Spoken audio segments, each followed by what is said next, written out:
My name is Anne-Laure Cunff. I'm a neuroscientist at King's College London and the founder of Ness Labs, an online platform for curious people who want to achieve more without sacrificing their mental health. There's an interesting paradox when you think about modern work. Modern work is all about finding solutions to complex problems, and knowledge workers, which I like to define as people whose brain is their most important tool in order to do their work, are really good at solving complex problems. However, when it comes to the way they manage their own work and their own workload, a lot of them report feeling overwhelmed, stressed, anxious, and burned out. So, why is it that so many smart people torture themselves in the way they manage their own work life? To understand this paradox, we need to go back to the very definition of success. Success is something that seemingly everybody wants to have. We praise it, we admire it, we spend a lot of time measuring it with OKRs, KPIs, performance reviews. So, what is the success that everybody wants so ardently? If you open a dictionary, the most likely definition of success you're going to find here is something like this: reaching a desired outcome. So there's the idea of movement, of progress towards a specific result, something we desire. And that definition of success seems so simple, so obvious that it seems like it's the only possible definition of success. But it's not. This definition of success is based on something I call linear goals. Linear goals are the idea that in order to be successful, you need to have a clear vision and a clear plan. You need to know exactly how to go from point A to point B. And this is how you become successful. And this is not new. We've been using linear goals to talk about success for thousands of years. 2,000 years ago already, Epictetus said that in order to be successful, first say to yourself what you would be, and then step two, do what you have to do. And don't get me wrong, Epictetus had a lot of very smart things to say, but he wasn't living in the same world we live in today. We don't live in a linear world. We live in a non-linear world. There are market trends that keep on changing and industries that keep on shifting and global events that can change everything overnight. And so when we try to stick to linear goals, to have this clear vision and this clear plan, the only thing that can happen is frustration, overwhelm, and burnout. Worse, what happens when we try to stick to those perfect plans and it don't work out? We blame ourselves. We feel like if that blueprint worked for other people and it didn't work for us, something must be wrong with the way we applied the plan. Now, do you know who has a completely different definition of success? Not one that is based on linear goals, not one that is based on having a perfect plan to execute on.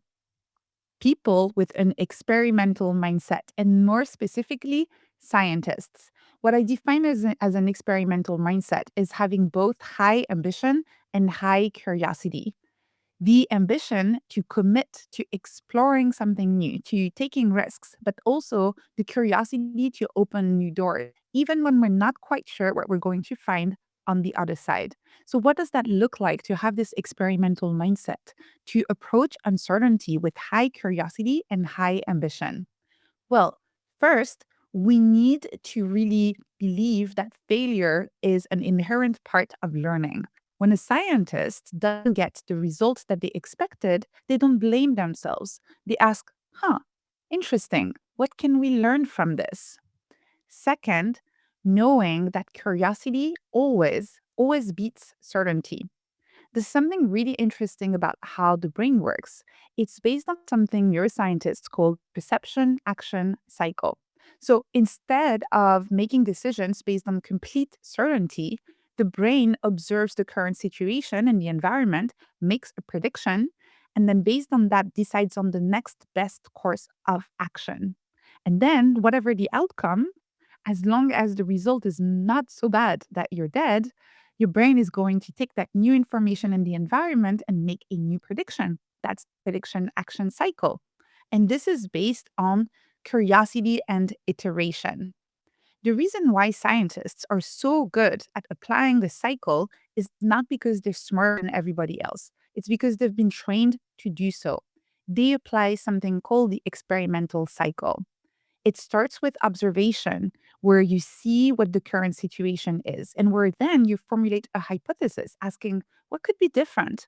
You then collect your own data to see how you can test this hypothesis, and you analyze data to see what the result of the experiment is.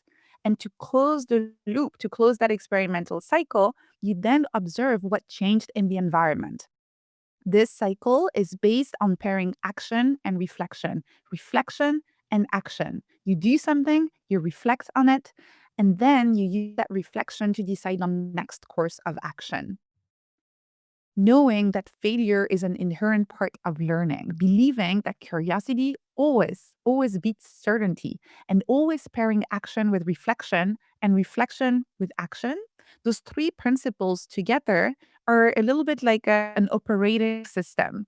They're a way for you to develop an experimental mindset and to approach uncertainty with more curiosity. And the good news is that you do not need to have a lab in order to apply this experimental mindset. All you need to do is replace linear goals with tiny experiments. Let me show you how. So, you can apply tiny experiments in any area of your life and in your work. And that can be through communication, parenting, healthy habits, management, developing new skills, building a new productivity routine, even the way you dress at work. Anything you're curious about can be turned into a tiny experiment. And I know when you discover this concept, you might want to start experimenting straight away. But a good experiment, as we've seen in the experimental cycle, always, always starts with observation. You need to first ask what is the current situation so you can imagine what could be different. I like to call this exercise self anthropology because the idea is to pretend for just a short amount of time that you are an anthropologist, but with your own work and life as your topic of study. You want to observe your day to day and ask yourself, what is working? What is not working? What is giving me energy? What is draining my energy? What are ideas I'm excited to explore at work? And what are the ideas I feel like I've worked on for long enough and I'm ready to move on? Observe your day to day. Do that for 24 hours and take little notes throughout the day, just like a scientist. Once you know the current situation, you can formulate a hypothesis and you can start experimenting.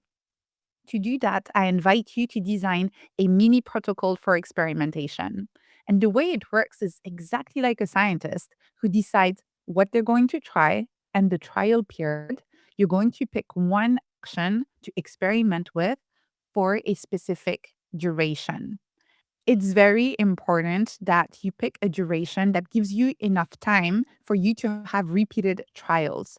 When you look at research papers, you will see that scientists say, we tried this experiment with 500 participants or over the course of 5 weeks.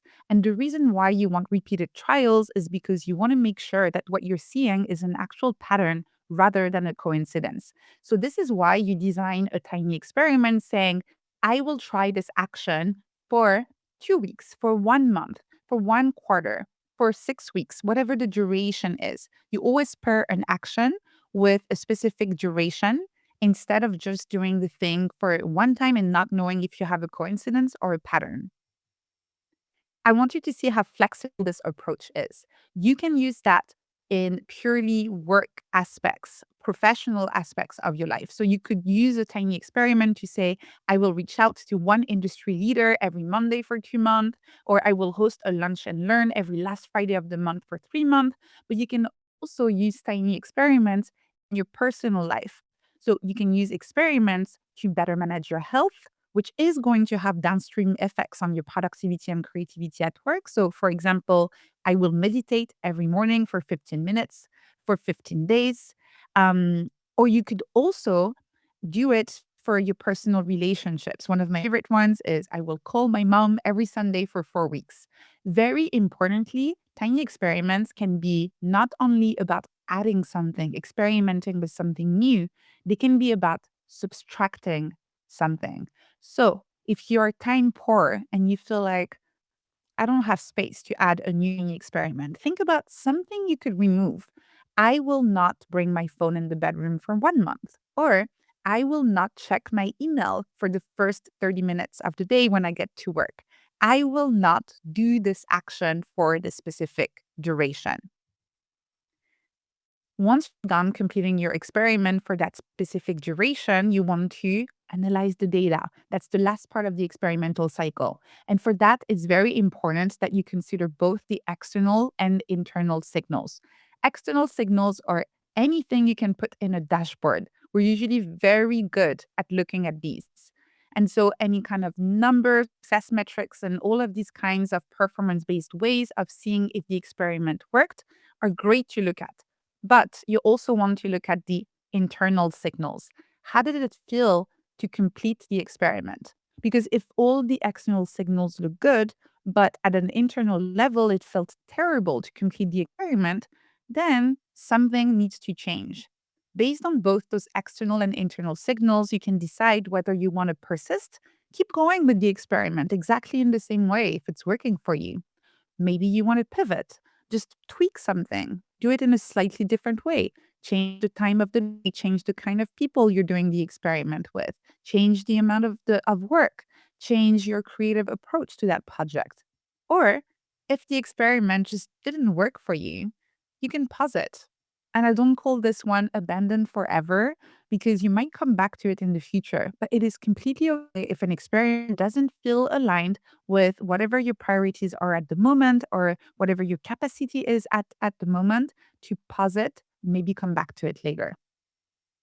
I invite you to start a year of experimentation.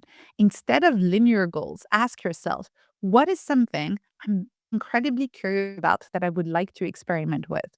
That could be something at work, that could be around a topic that you're interested in, that could be AI, that could be your health, that could be the way you introduce yourself at the beginning of a conversation. Anything you're curious about, again, can be turned into a tiny experiment by picking an action and a duration. Whatever you discover, always default to curiosity. When there is something new that happens or new data we uncover in our personal and professional life, there might be a temptation to freeze, to try to be in control, to make a plan, and to go back to linear goals. Instead, ask yourself, huh, interesting. What can I learn? Tiny experiments can lead to big changes.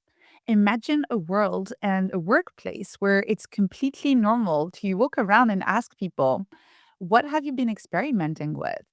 What have you learned? What was your latest failure? Not only would that be a world where there would be more imagination and more innovation, but it would be the kind of world where we value people, not based on the quantity of answers they provide, but based on the quality of the questions they ask. Thank you.